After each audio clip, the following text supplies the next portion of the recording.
para mempelai yang berbahagia, Ferdinandus Manek dan Beatrix Buat, Julio Andrade Dorrego dan Candida Suarez, Damianus Dun dan Marta Abi, bersama Bapak Mama Saksi, orang tua, Bapak Ibu, saudara-saudari, singkatnya semua kita yang hadir dalam perayaan syukur penuh bahagia bagi para mempelai ini yang saya banggakan.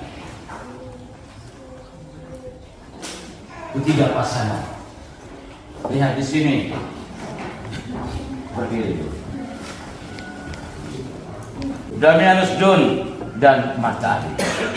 Coba kamu doa, aku lihat dulu. Ferdinandus Manek, mana Ferdinandus Manek? Ya. Lihat aku punya istri itu, Beatrix Buat. Julio Andrade Dorrego dan Candida Suarez. Aku lihat. Lihat kakak itu.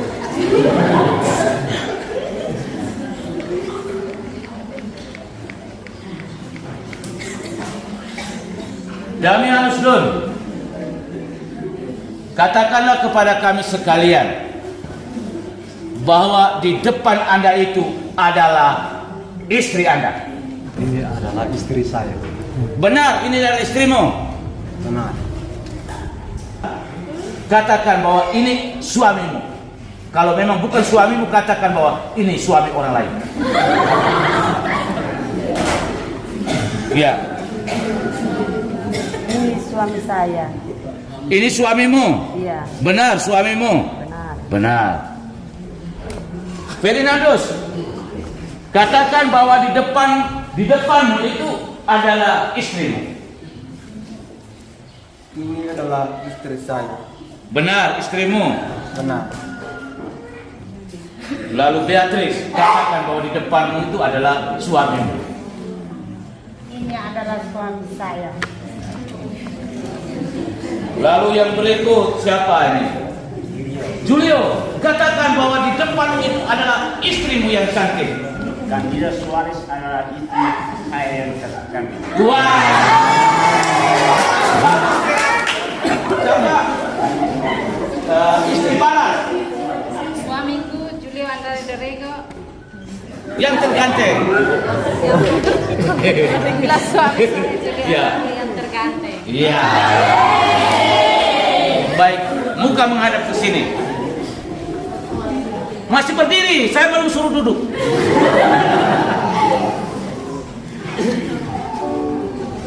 Dengar, hari ini kamu bahagia atau tidak? Bahagia. Benar, bahagia. Ya. Alasan apa kamu bahagia? Hari ini kamu bisa terima hostia, tubuh Kristus. Di sebelumnya tidak terima. Hah? Bagaimana? Aku juga bahagia, Kak istri? Atau kau rasa sedih sekali? Bahagia? Bahagia. Bapak, bahagia atau tidak? Bahagia. Halo istri, bahagia atau tidak? Bahagia. Kenapa bahagia? Hah? Karena hari ini makan daging banyak. Kenapa bahagia? Terima sakramen perkawinan. Ya, hari ini kamu terima sakramen perkawinan. Bapak dan ibu ini. Bagaimana? Kamu dua bahagia atau tidak? Bahagia. Bahagia. Kenapa kamu dua bahagia? Hari ini terima tubuh Tuhan. Baik. Sekarang satu pertanyaan untuk kamu. Kapan kamu cerai? Kapan kamu cerai? Kapan kamu dua cerai? Hah? Sampai mati. Sampai mati. Jadi tidak mau cerai. Ya. Benar. Benar. Silakan dulu.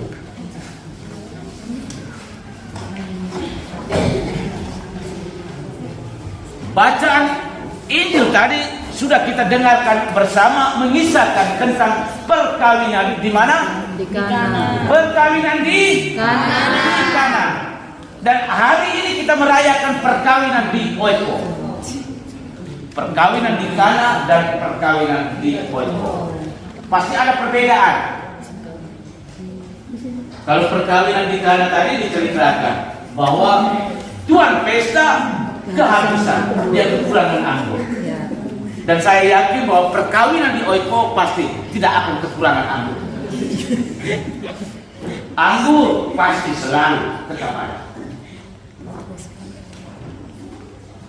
Bagaimana kalau pesta itu sedang berjalan, lalu kita kekurangan makanan dan minuman? Apa sesungguhnya yang terjadi? Saya tanya dulu. Kalau kita tuan pesta, kita buat pesta, lalu sedang dalam perayaan berjalannya pesta, kita kekurangan makanan dan minuman. Apa yang sesungguhnya terjadi? Malu. Siapa yang malu? Tuan pesta. Tuan pesta yang malu. Siapa lagi? Siapa yang malu? Tuan pesta. Siapa lagi? Selain malu, apa lagi? Panik. Apa lagi? Kalau sudah panik itu tuh langkah kaki itu tidak jelas. Pikiran. Apa lagi? Pikiran. Pikiran. Ya, pikiran. Jadi panik, pikiran, malu. Jadi ini perasaan-perasaan ini yang akan mengganggu kita. Dan pada akhirnya kita sendiri yang membuat perayaan yang sesungguhnya harus bahagia berubah menjadi tidak bahagia. Kita sendiri tidak merasa damai, bahagia, dan apalagi tamu-tamu undangan pasti lebih tidak lagi damai dan bahagia. Namun ingat, di tengah situasi kekurangan anggur yang dihadapi oleh tuan pesta, Tuhan hadir. Tuhan sesungguhnya dilibatkan peran. Tuhan tidak disingkirkan jauh-jauh dari tuan pesta yang mengorganisir perayaan pernikahan itu sendiri. Dan siapa yang melibatkan dan menghadirkan Tuhan itu? Maria. Peran Maria sungguh-sungguh telah menyelamatkan situasi. Tuan pesta yang rasa malu yang begitu besar akhirnya dipulihkan kembali. Karena apa? Peran Bunda Maria. Kalau Bunda Maria tidak datang bertemu, menyampaikan apa sesungguhnya yang terjadi dalam kisah perkawinan di Kana itu dengan tuan pesta yang mengalami kekurangan anggur, pasti tidak akan terjadi seperti itu. Air diubah menjadi anggur. Siapa di antara kita yang biasa ubah air jadi anggur di sini? Bisa ubah air jadi anggur? Ada kan? Dia bisa ubah Sophie kepala satu jadi kepala dua. Ada kan? Siapa di antara kita yang biasa minum anggur? Yang minum anggur? Tidak Yang biasa minum Sophie? Ayo angkat tangan. Kalau anggur tidak, saya tanya Sophie. Biasa minum Sophie ke tidak? Halo, di sini. Biasa minum Sophie ke tidak? Tidak. Minum? Jadi jangan tipu Kalau biasa minum Sophie, omong saja kalau minum Sophie. Apalagi sebentar habis misa ini pasti langsung. Itu tuh airnya singkirkan duluan. Dan minum pembuka jalannya itu adalah Sophie.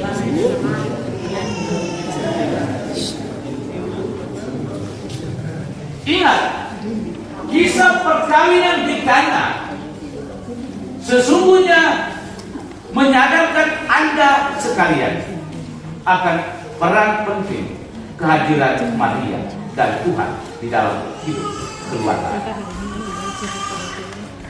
Libatkanlah Tuhan untuk hadir selalu dalam kehidupan rumah tangga Anda.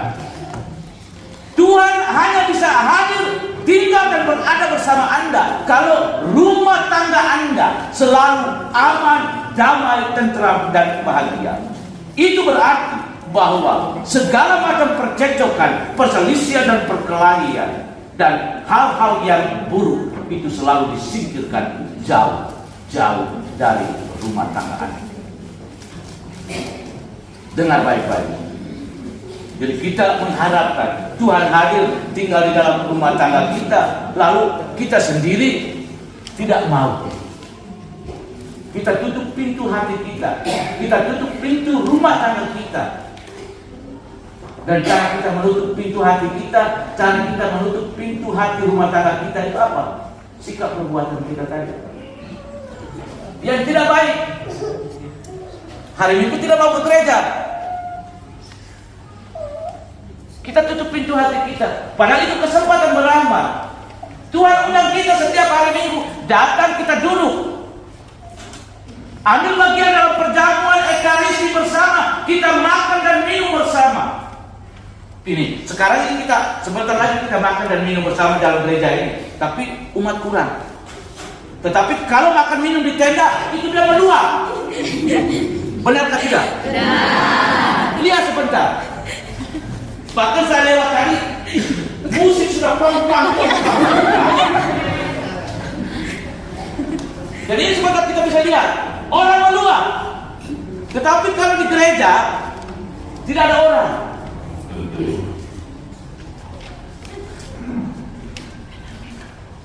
Ya. Nilai prioritas perlu kita tempatkan sebagai orang beriman.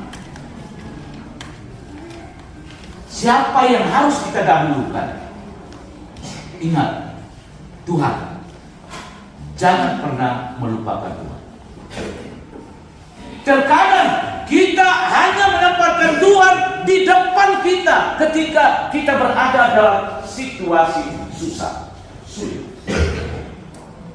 Lalu kita mulai teriak-teriak Tuhan. Bahkan kita mempersalahkan Tuhan. Waktu dia sehat, waktu dia sukses, waktu dia bahagia, mana dia mau mempersalahkan Tuhan? Itu dia taruh Tuhan itu di belakang. Tapi pada saat dia susah, itu dia pagi siang malam, itu dia mulai rajin berdoa. Bahkan rosario di sini yang sebelumnya dia pakai satu saja, sekarang dia pakai dua, gantung dua, berbiji besar-besar semua. Ingat, jangan pernah lupakan Tuhan.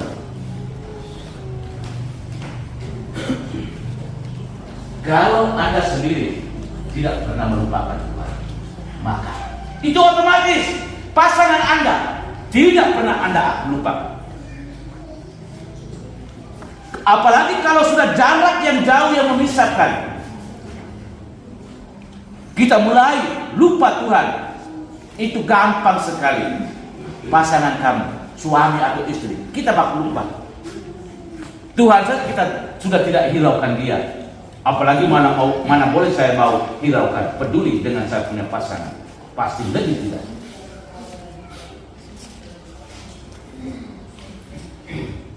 Ingat, Paulus dalam suratnya kepada jemaat di Efesus, dia mengajak kita untuk membangun hidup kita di atas dasar kasih Tuhan. Hai istri, tunduklah kepada suamimu, dan hai suami, hormati dan kasihilah istri. Dua nilai penting yang perlu Anda perhatikan. Bagaimana membangun kasih di antara Anda, dan juga bagaimana membangun sikap saling menghormati, saling menghargai di antara Anda. Jadi habis berkat ini tidak usah datang hari Minggu Halo. Habis berkat ini besok lusa hari Minggu itu tidak usah datang misa Dengarkah tidak? Habis berkat ini hari Minggu tidak usah datang misa. Dengarkah tidak? Tidak.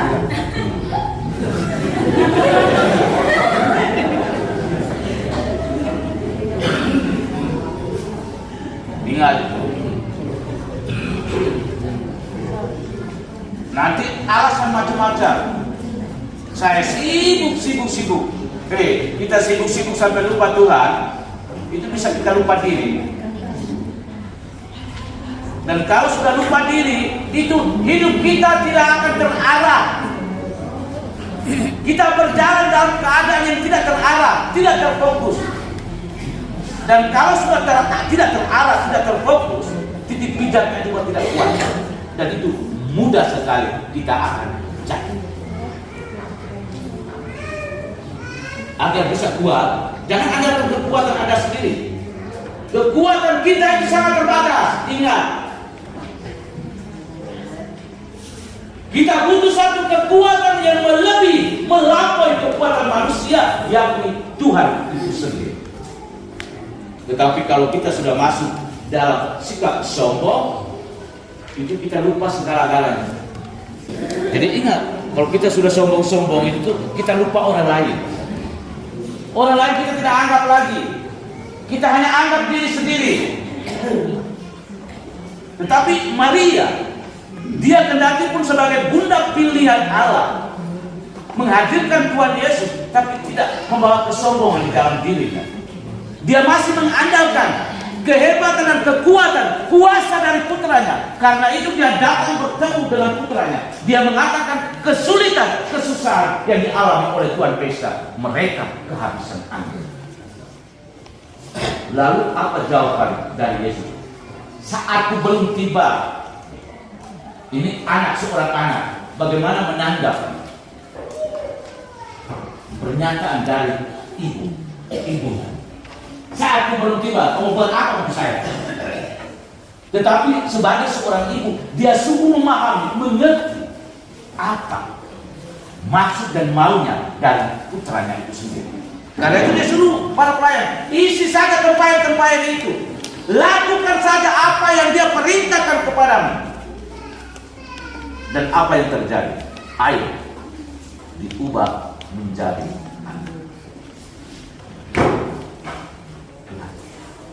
dan peristiwa di Kana, pernikahan di Kana sesungguhnya mengingatkan Anda akan peristiwa pernikahan di Oiko hari ini.